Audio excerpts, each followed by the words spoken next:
बचत उत्सव शुरू होने जा रहा है। इस जीएसटी बचत उत्सव में आपकी बचत बढ़ेगी और आप अपनी पसंद की चीजों को और ज्यादा आसानी से खरीद पाएंगे।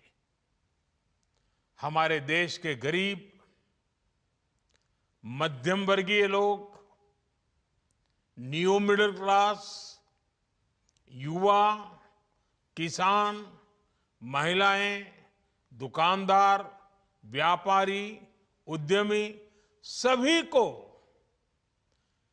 ये बचत उत्सव का बहुत फायदा होगा। यानी त्योहारों के इस मौसम में सबका मुंह मीठा होगा। देश के हर परिवार की खुशियां बढ़ेगी। मैं देश के कोटि कोटि परिवारजनों को नेक्स्ट जनरेशन जीएसटी रिफॉर्म्स की और इस बचत उत्सव की बहुत बहुत बधाई देता हूं, शुभकामनाएं देता हूं। ये रिफॉर्म भारत की ग्रोथ स्टोरी को एक्सेलरेट करेंगे, कारोबार को और आसान बनाएंगे, निवेश को और आकर्षक बनाएंगे और हर राज्य को विकास की दौड़ में बराबरी का साथी बनाएंगे। साथियों, जब साल 2017 में भारत ने जीएसटी रिफॉर्म की तरफ कदम बढ़ाया था, तो एक पुराना इतिहास बदलने की और एक नया इतिहास रचने की शुरुआत हुई थी। दशकों तक हमारे देश की जनता, आप सभी लोग, देश के व्यापारी अलग अलग टैक्स के जाल में उलझे हुए थे। Octroi, entry tax, sale tax, excise, VAT, service tax, न जाने भांति भांति के दर्जनों टैक्स हमारे देश में थे।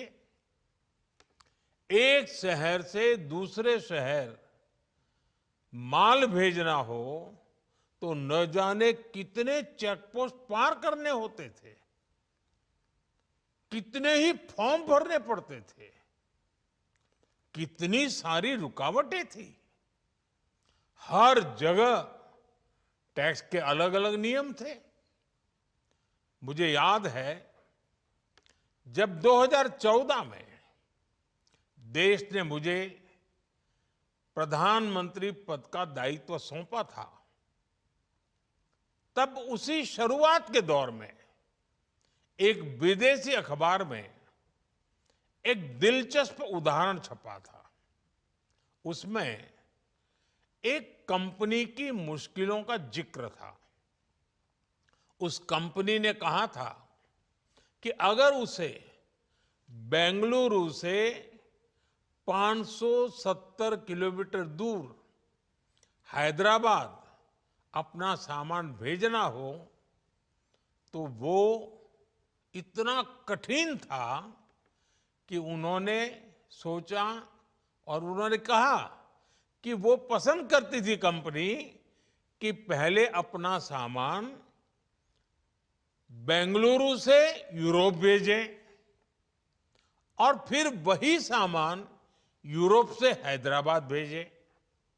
साथियों, टैक्स और टोल के जंजाल की वजह से ये तब के हालात थे। और मैं आपको सिर्फ एक पुराना उदाहरण याद दिला रहा हूं। तब ऐसी लाखों कंपनियों को, लाखों करोड़ों देशवासियों को अलग अलग तरह के टैक्स के जाल की वजह से हर रोज परेशानी होती थी। सामान को एक शहर से दूसरे शहर पहुंचने के बीच जो खर्च बढ़ता था वो भी गरीब को उठाना पड़ता था। आप जैसे ग्राहकों से वसूला जाता था। साथियों, देश को इस स्थिति से निकालना बहुत जरूरी था। इसलिए जब आपने हमें 2014 में अवसर दिया तो हमने जनहित में, देश हित में जीएसटी को अपनी प्राथमिकता बनाया। हमने हर स्टेक होल्डर से चर्चा की। हमने हर राज्यों की हर शंका का निवारण किया, हर सवाल का समाधान खोजा। सभी राज्यों को, सबको साथ लेकर आजाद भारत का इतना बड़ा टैक्स रिफॉर्म संभव हो पाया। ये केंद्र और राज्यों के प्रयासों का नतीजा था कि देश दर्जनों टैक्सों के जाल से मुक्त हुआ और पूरे देश के लिए एक जैसी व्यवस्था बनी। वन नेशन वन टैक्स का सपना साकार हुआ। साथियों, रिफॉर्म एक अनवरत चलने वाली प्रक्रिया होती है। जब समय बदलता है, देश की जरूरत बदलती है, तो नेक्स्ट जनरेशन रिफॉर्म भी उतने ही आवश्यक होते हैं। इसलिए देश की वर्तमान जरूरतों और भविष्य के सपनों को देखते हुए जीएसटी के ये नए रिफॉर्म्स लागू हो रहे हैं। नए स्वरूप में मुख्य रूप से अब सिर्फ 5% और 18% के ही टैक्स स्लैब रहेंगे। इसका मतलब है रोजमर्रा के इस्तेमाल की ज्यादातर चीजें और सस्ती हो जाएगी। खाने पीने का सामान, दवाइयाँ, साबुन, ब्रश, पेस्ट, स्वास्थ्य और जीवन बीमा,